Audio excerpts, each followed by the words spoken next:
يلا يلا مع السلامة التاني. بيرستاو رايح صن داونز، هيرجع صن داونز مع السلامة التاني، دي إشاعة عامة يعني. ده موضوع شريف حقيقة. شريف بيتشرط على النادي وبتاع وفي ريحة كده مش حلوة. مع السلامة اركن شريف على جنب. انما بيرستاو دي إشاعة مش حقيقة. بيرستاو مكمل مع النادي الأهلي بطلب من كولر. كولر عايز الراجل وهو راجل مبسوط في النادي الأهلي وهيكمل إن شاء الله مع النادي الأهلي. تمام. ولكن نفترض إن هو هيرجع صن داونز أو ماشي أو أيا كان. خلاص افهموا بقى، اقتنعوا بقى.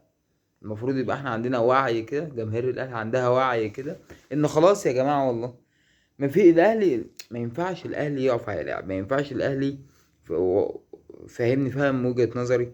يعني ما ينفعش لاعب مثلا يبقى مش عايزك او مش عايز يقعد عندك او جاي له عرض كويس هو عايز يمشي، حقه جدا على فكره. والله العظيم حقه.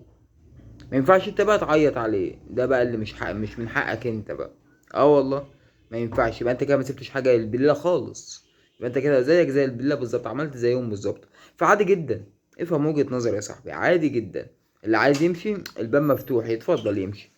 طب اللي عايز يكمل يا اهلا بيه، زي محمد مجدي قفشه كده، قفشه كده، يا اهلا بيه. مفيش اي مشكله. يا رب تكون وجهه نظري وصلت.